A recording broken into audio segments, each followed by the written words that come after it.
और क्या देखा हमने कि विंड्स जो है वो जब मशरूम रॉक फॉर्म हो रहा है, मशरूम रॉक क्यों फॉर्म हो रहा है?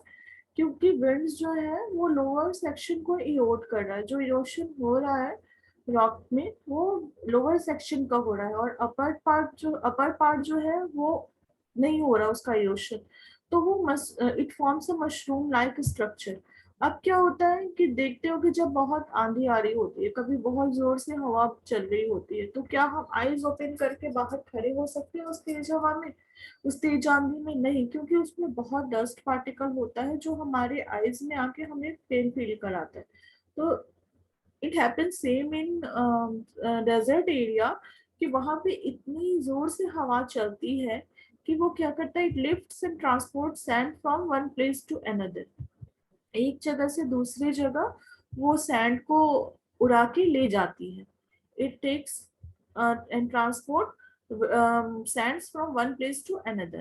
When it stops blowing, the sand falls and gets deposited in low hill-like structure. अब क्या हुआ कि बहुत तेज हवा चली, ढेर सारे सैंड को वो अपने साथ उड़ा कर ले गई।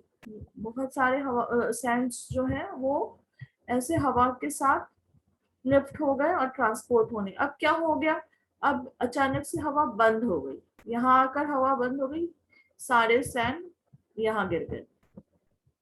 All sands fell at one place.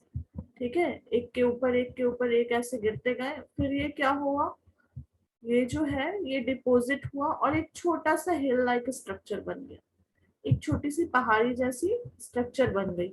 ये जो देख रहे हैं ना, यहाँ से देखो, ये यहाँ से गया, ये लिफ्ट होके यहाँ गया, और यहाँ पे विंड जो है वो स्टॉप हो गया and it forms a low hill like structure.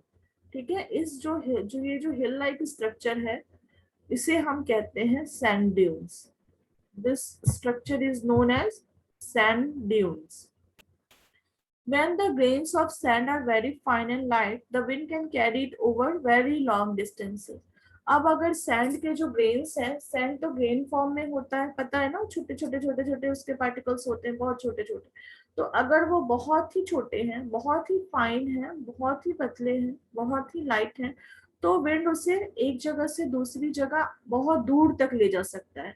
अब चलो, जैसे हम एक एग्जाम्पल लेते हैं। ठीक है, हमारे यहाँ किचन में हम देखेंगे कि हमारे पास आटा भी है और चावल भी है। ठीक है, अगर हम आटा लेते हैं, आटा लिया हमने, और व्हीट फ्लोर लिया हमने कुछ, और कुछ हमने चावल लिए। ठीक है, और उसे हमने टेबल फैन के सामने रख दिया, या हमने ड्रायर से, we take a handy dryer, और ड्रायर से हमने इसमें हवा डाली, तो कौन से ज्यादा दूर तक जाएगा? क्या ये जो ग्रेन है, ये राइस ग्रेन है, क्या ये ज्यादा दूर तक जाएगा, या फिर ये जो व्हीट फ्लोर है ये ज्यादा दूर तक जाएगा? कौन मैम जाएगा? Wheat flour. Wheat flour ma'am जाएगा। Wheat flour. बिल्कुल। व्हीट क्यों? फ्लोर। क्योंकि इसके जो पार्टिकल्स हैं, जो इसके वो काफी फाइन है, ये बहुत ज्यादा क्रश्ड है, बहुत फाइन है, और बहुत लाइट भी होगा। ठीक है, अब अगर हम मेजर करेंगे, तो अगर हमने मेजरमेंट किया, ठीक है, अगर हमने 250 ग्राम ऑफ राइस ग्रेन लिया, ठीक है, 250 ग्राम हमने राइस ग्रेन लिया, और 250 ग्राम हमने व्हीट लिया। ठीक है, तो उसमें से ज्यादा स्पेस कौन सा क्या ऑक्यूपाई करेगा? क्यों ज्यादा स्पेस व्हीट फ्लोर ऑक्यूपाई करेगा, क्योंकि उसके जो पार्टिकल्स है वो काफी फाइन है और काफी लाइट है ना? तो ऐसे ही अगर सैंड पार्टिकल्स जो होंगे, जो सैंड होगा वो बहुत फाइन और लाइट होगा, तो विंड उसे बहुत दूर तक उड़ा कर ले जा सकती है। ठीक है, it can travel from long distances. When such sand is deposited in large areas, it is called loess.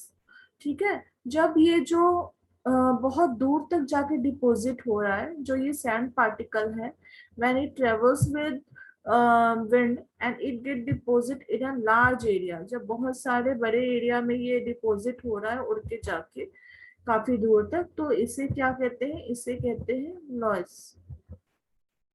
We call it loess. Large deposits of loess is found in China. तो ऐसा हमें चाइना में देखने को मिलता है। ये जो लॉयस है ये हमें चाइना में देखने को मिलता है। Okay, any confusion? No, ma'am. No, ma'am. This chapter end. No, ma'am. Chapter end हो गया. We will start with another chapter tomorrow. Okay.